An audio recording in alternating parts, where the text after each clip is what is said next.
Qué bueno que sigues ahí. Este bloque llega a ustedes gracias a la Superintendencia de Pensiones. Tenemos que ponernos serio y hablar de un hecho que ha consternado a todo el país. Y yo diría que incluyendo también esa provincia 33 que nosotros tenemos en los Estados Unidos. Y estamos hablando del hecho del chofer del camión de la basura de una empresa contratista para el ayuntamiento del municipio de Santiago, que murió tras ser apuñalado luego de una persecución por unos motoconchistas en el parqueo del Palacio de Justicia de la ciudad de Santiago. Ese chofer que hizo un trayecto con esa persecución y pedía ayuda, voceaba por el cristal, me quieren matar, me están persiguiendo, pidió ayuda varias veces y aún apuñalado, ensangrentado, con una hemorragia evidente, pues en el Palacio de Justicia no le dieron ni siquiera los primeros auxilios, la seguridad que había y peor, lo entrevistaban, 1000 veces le preguntaban lo mismo, pero qué fue lo que pasó, y ya al final se ve cómo él se entregó a Dios. Ese hecho nos llena de impotencia, de rabia, y por supuesto, alrededor del mismo hay varias versiones. Te voy a dar la palabra a mi compañero Davis para que hable un poquito más. Mire, este caso, como han pasado los días, recuerden que eso fue El sábado. el pasado viernes, el viernes 17. Ajá, y murió el Eso sábado. fue viernes 17 y murió en la madrugada del sábado. Este caso, después que han pasado las horas, los días, entonces se ha ido esclareciendo. Lo primero es que no fueron motoconchistas los que los agredieron. Quiero narrarle, y me perdono que quizá me extienda, narrarle qué ocurrió. David, el chofer del camión de la basura, estaba en el sector Ensanche Bermúdez, en la calle 2 del Ensanche Bermúdez, cumpliendo con su labor, recogiendo la basura. Ahí en la calle 2 lo interceptaron 4 individuos, 4 prestamistas. Dentro de ellos, Macho, el que le dio la puñalada. Esos prestamistas, Macho, que es un prestamista del ejido, reconocido en el ejido, Inversiones MEX en el ejido, ese prestamista lo aborda, le cobra, pero parecería que no tenía la intención de que David le pagara, porque inmediatamente lo agredió. Eso fue en el ensanche Bermúdez.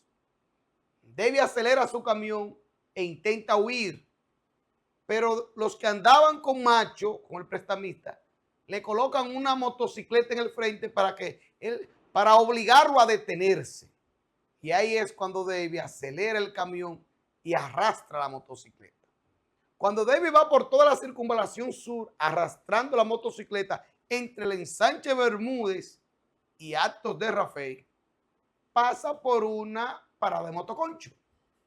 Cuando los motoconchos ven que motoristas están persiguiendo al camión de la basura y que el camión de la basura lleva una motocicleta debajo, los motoconchistas entienden que agredieron a uno de los suyos y los motoconchistas se suman a la persecución. Pasan por el frente del cuartel de la zona franca. Ahí es cuando se detiene David y pide ayuda y le dice: policía, ayúdeme, que esta gente me quiere matar. No recibe la ayuda, se ve obligado a avanzar y ahí dobla a la derecha en Cuesta Colorada, por donde está el Inespre, sale por Cuesta Colorada para tomar la 27 de febrero y David pensó que en el Palacio de Justicia ahí va a encontrar refugio, porque eso es un templo, el Palacio de Justicia. Ahí se imparte justicia y se lidian conflictos. David entendió que ahí va a encontrar apoyo y seguridad. Apoyo que no encontró. Ahora bien, aclarar también este punto. Lo dejaron morir. Se le presión en redes sociales. Lo dejaron morir. Yo tengo imágenes, fotos, videos de que a David, el personal de salud que tiene el Poder Judicial, o sea, la doctora que está ahí, lo atendió. Esa doctora que está ahí, yo tengo las imágenes, lo atendió. ¿Y por qué no lo llevaron a la Estrella Ureña que está en el frente? Porque ahí había un fiscal y el fiscal dijo: no lo muevan hasta que no llegue el 911, porque ese es el protocolo. No lo pueden mover, es el protocolo. Pero lo que llegaba el 911, ahí había una doctora dándole asistencia. El 911 llegó a los 10 minutos. Y cuando el 911 llega, le ponen el torniquete y ahí es que es trasladado. David muere después de las 2 de la mañana, de la madrugada, en el Estrella Ureña. Todavía no está el informe oficial de la autopsia, pero muere porque se desangró, es lo preliminar. Pero le colocaron 3 pintas de sangre. Parecería que David estaba ya, no estaba muy bien, quizás tenía anemia, quizás estaba débil y falleció. Pero a él se le brindó la atención. Que un periodista que hizo preguntas, lo primero es que no es periodista. No es periodista. Era un reportero. Tampoco es camarógrafo. ¿Y qué era? Es un muchacho de estos que andan en la calle con un celular que graban. Un correcamino. Un correcamino. Ah. Pero tampoco podemos decirle al correcamino ni al periodista, pues es una discusión de años, de siglos, si el periodista debe continuar con su labor de periodista o debe convertirse en héroe. El periodista no está para convertirse en héroe, porque entonces el periodista que lo mandan a la guerra en Irán, entonces el periodista tiene que socorrer a todo el que está en la guerra y arriesgarse a que le den un tiro. No, el periodista no está para convertirse en héroe. Entonces el periodista que manden a Navarrete a una huelga, tienen que empezar allá a socorrer a todo el que le dé un tiro. No, la labor del periodista es cumplir con buscar y difundir la noticia. No nos equivoquemos. Que hay una parte humana, sí. Sí, pero ahí había un fiscal que decía no lo mueva, tiene que llegar 911, ese es el protocolo. Y si ese fiscal permite que lo muevan y en un movimiento de eso ocurre una tragedia, ¿a quién es mañana que le van a echar la culpa? El protocolo es, vamos a esperar el 911. Ese es el protocolo. Entonces al periodista no le echen la culpa. Además, si ese camarógrafo no graba todo el recorrido como lo hizo, hoy no estarían las autoridades buscando al que anda prófugo. Hoy el ministerio no tendría 7 en prisión con un documento de solicitud de prisión preventiva. Si ese muchacho no graba, sería imposible identificar, porque búsquenme otra imagen aparte de la de él. No hay otra imagen. No hay otra. Entonces, ese muchacho, él decía, el camarógrafo, a mí deberían agradecerme. Sí. Yo no diría agradecerle, pero si él no graba, hoy no tendríamos lo que tenemos. Que por cierto, yo tengo toda la certeza que de esos muchachos van todos para la calle. ¿Por qué? Porque se le va a hacer muy difícil al Ministerio Público individualizar el caso. Porque esos muchachos a los 7 no lo detuvieron ahí en el momento. Fue al otro día a las 6 de la tarde que la policía empezó a buscar. Entonces hay que individualizar, porque esa jueza que está conociendo la solicitud de medida de cohesión, esa señora, si ustedes buscan el caso de la Barranquita, donde mataron a unos muchachos en una peluquería, habían 11 en la solicitud de medida de cohesión y de los 11 ella mandó 9 para su casa. Para que no se sorprendan mañana, mañana la solicitud, para que no se sorprendan mañana cuando el juez diga, mira, de estos 7 van 5 para la calle. No se sorprendan si mañana eso ocurre. Pero quise hacer esa aclaración porque hay gente que está confundido. La indignación.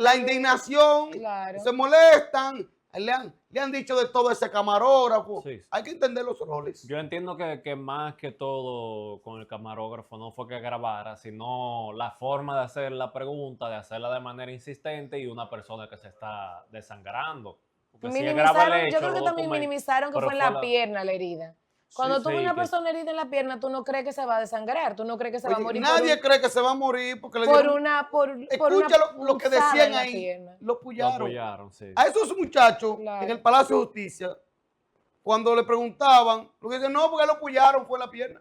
Nadie piensa que tú te vas a morir. No, y había muchas versiones. Hay gente diciendo en las redes que el seguridad del Palacio de Justicia tiró un tiro y a él fue que le impactó. Muchas versiones. Sí, porque con el seguridad sale armado, pero fue como por Pero si esa seguridad no hace el disparo, lo linchan. Claro.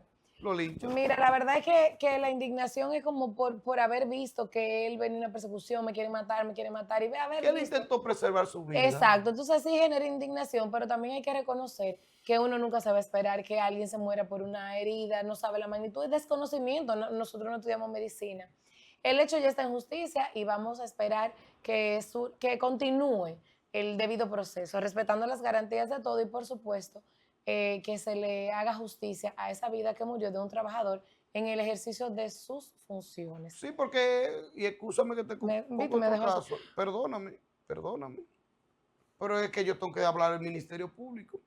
Y ustedes no recuerdan que hace 3 meses a una joven en una plaza de entretenimiento, Plaza Gómez Díaz, fueron unos a individuos robar una y la cadena. mataron en un supuesto atraco, que a mí no me luce su atraco, ¿Y qué era? más sicariato y por lo que ellos han dicho. A esos 2 jóvenes, que hay un video cuando ellos suben unas escaleras, que hay un gordito desangrándose que hasta se desmaya. Esos 2 jóvenes han dicho todo lo que ocurrió y cómo ocurrieron las cosas. Adivinen. ¿Qué? Adivinen. Ah, no, No, ¿qué? todavía no se conoce. El Ministerio Público tenía hasta el día de ayer depositar el documento, la acusación formal contra esos 2 jóvenes. Todavía no se conoce si el Ministerio Público depositó o no. ¿Usted sabe qué significa eso? Que mañana hay que despacharlo. Hay que mandarlo para su casa, porque el Ministerio Público no hizo la tarea. No, pero entonces. Todavía no se conoce. Y yo digo todavía porque puede ser que anoche, a las 11:59 de la noche, lo depositaran. Pero no se conoce que hayan depositado ese expediente. Entonces yo sigo con mi hilo conductor de los temas. Hablando del Ministerio Público, hay 2 cosas importantes que tenemos que hablar. La primera es que el ex procurador general de la República, con un permiso, se le levantó el impedimento de salida, salió desde el pasado miércoles, llega hoy, no sé si llegó, hasta hoy, estoy desactualizada. ¿Y dónde andaba? Estaba Para en España. Madrid haciéndose evaluaciones médicas. Se le levantó el impedimento de salida y entonces él justificó en tribunal que él tenía varios años haciéndose esos chequeos, que no había podido ir por el proceso y que le tocaba. Y el Ministerio Público es loco porque Hay temor de que no vuelva, hay temor de que se fue a juntar con Cano en España a buscar tal No, vez. que en algún momento se rumoraba que él iba a pedir asilo político. Exacto, sin embargo. Pero eso es lo que quiere el Ministerio Público. Exactamente. El Ministerio Público quiere que él no venga, porque quizás esa es la única forma del Ministerio Público ganar el caso. De decir algo. No, de ganar el caso, porque lamentablemente el Ministerio Público depositó en ese caso Medusa de Jean Alain un expediente de 12,000 páginas.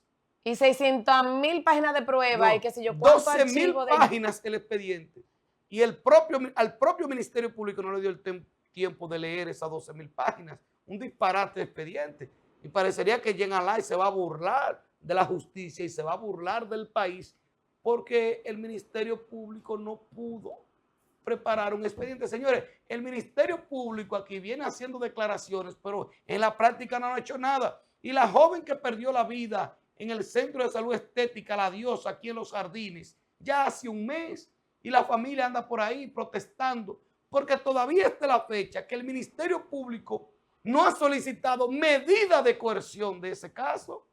Y tiene un mes el caso y no han solicitado todavía la medida de coerción. Y en Santiago sabemos todos los médicos, cuáles eran los médicos que estaban ahí y cuál era la buscona y cuál es el centro.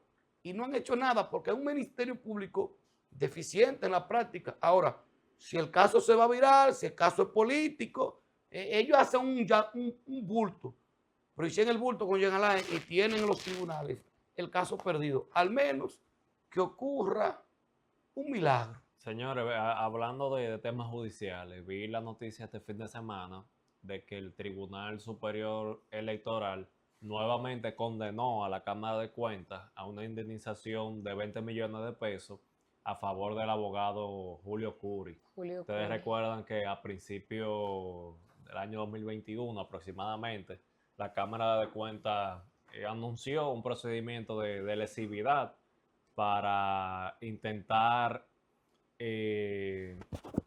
anular un contrato que tenía la Cámara de Cuentas con una firma de abogados para la defensa de los antiguos miembros de la Ujú. Cámara de Cuentas, un contrato millonario, y públicamente mencionaron el nombre de Julio De Julio Curi. Curi. Y Julio Curi se defendió, dijo que él no estaba vinculado a eso, que mencionaron su nombre sin tener una vinculación directa a esa empresa que estaba contratada. Él no tenía participación accionaria en esa empresa, no se hizo un levantamiento del velo corporativo.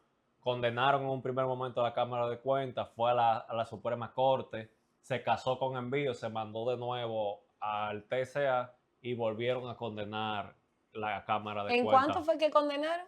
20 millones de pesos de Y indemnización. yo O sea pregunto, que hay que ser cuidadoso cuando se tiene una función pública está a la bien que hora hay de que ser emitir cuidadoso, declaraciones pero yo te pregunto, oficiales.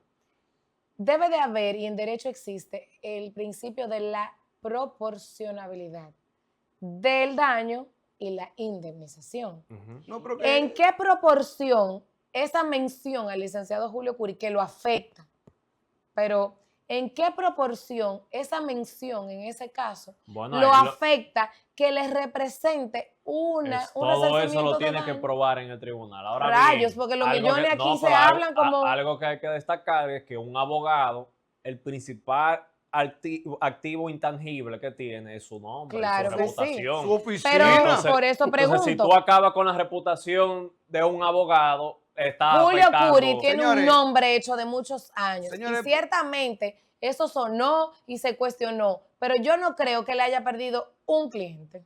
señores, Yo no pero- creo que él pero- se le haya pero- cerrado alguna claro que sí, puerta. porque si él le trabajaba a clientes que eran instituciones públicas, después de ese reboot de la Cámara de Cuentas, no es verdad que un funcionario público se iba a arriesgar a tener un El contrato. problema es que Porque es que él principalmente ofrecía también- consultoría a Es instituciones que tú le públicas. tienes al abogado la confianza que tú le tienes pero yo al te hago médico. esta pregunta, ¿qué Si a fue lo mí- que hizo Cámara de Cuentas? Pero Para espérate, que, no. para que el televidente entienda.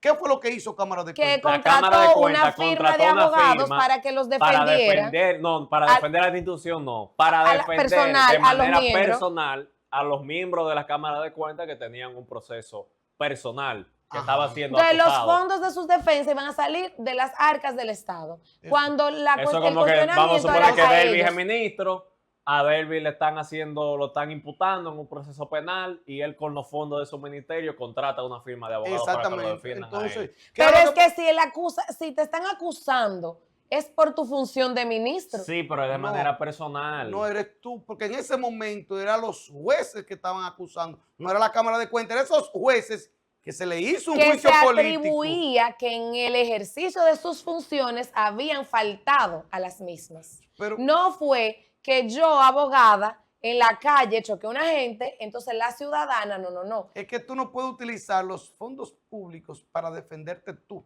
porque la querella no era contra Cámara de Cuentas, la querella era Eso contra es cada uno de los verdad, miembros. pero eso es verdad, pero vamos a hablar de los 20 millones que ahora tenemos que Sí. pagarle nosotros a ese No, abogado. nosotros no. El Estado. No, La Cámara de tampoco. Cuentas es un ¿Y de órgano dónde sale? independiente. ¿Pero de dónde sale el presupuesto de la Cámara de Cuentas? Bueno, de ellos. Bueno, pero tienen que pagar. Entonces ahora nosotros tenemos que pagarle 20 millones de pesos al licenciado Curi porque lo mencionaron. Entonces yo solamente pregunto, la racionalidad de los montos, 20 millones de pesos, señores. Sí. Pero aquí se habla de millones de como si fuera... No, pero que es que a ese nivel de Julio Curi, 20 millones de No, pesos. no es nada. Por 20 millones de Sí. pesos, Curi No, no, yo- coge un caso. Fácilmente perdió más. Porque, por ejemplo, vamos Ah, a suponer, él bueno, tenía pero como mira. cliente la Cámara, que al final sabemos que él tenía participación en eso. Lo que pasa es que se utilizó una empresa, él no era parte de esa empresa y no pudieron vincularlo. Pero luego de eso, si él tenía como cliente a 10 instituciones públicas, yo estoy seguro que Pero después ahora de ese dímelo sin sonido, reírte. perdió ese contrato. Él no perdió nada, señores, y tú también lo sabes, No, porque pero así... es unos tribunales que hay que demostrar. O está bien, Y a él no pero se le puede sepa usted en demostrar. su hogar que nosotros le vamos a pagar 20 millones de pesos al licenciado porque Hay que pagar. lamentablemente y muy a la ligera usaron su nombre sabiendo que era él, pero no era él. Entonces, Ahora lo que también tiene mal que- asesorada la Cámara de Cuentas, porque ¿qué pasa? Ya ese contrato pasó por compras y contrataciones, bueno, un procedimiento de excepción Claro. cuando el tema de, pero ya había pasado por todos los filtros. ¿Y qué pasa? Que hay un principio en derecho administrativo que el Estado, luego que emite una actuación o un acto favorable, no puede él mismo echarlo Claro. para atrás. Tiene que hacer un procedimiento de lesividad demandar ante el Tribunal Superior Electoral la invalidez de ese propio contrato. Y O sea que reconocerla a quien cancela algunos derechos. no lo puede hacer de manera unilateral ni administrativamente. Entonces, ¿qué ellos hicieron? Declararon la lesividad, quisieron hacer un tour mediático con eso y no tuvieron en cuenta que eso debe pasar por el filtro del Tribunal Superior Administrativo. Entonces, bien, pasando de eso, pero seguimos en el mismo lado de la cancha, tenemos que hablar que ya empezaron los trabajos para entregarle al Ministerio de Justicia la parte administrativa que tenía la Procuraduría. Antoliano se Él calentó. tuvo un tropezón, el ministro tuvo un Antoliano tropezón. se calentó. Se tropezó el ministro. Ay, yo quise, y tú no puedes cambiar ese tema. No, porque Cambia tenemos que acabar eso. ese tema antes de irnos a una pausa. 2 minutos. Vámonos a la pausa. Diario. Vámonos a la pausa. Y eso, que este programa se llama Sin Rodeos, no se muevan. Vamos a una pausa para cumplir con la solicitud de mis compañeros.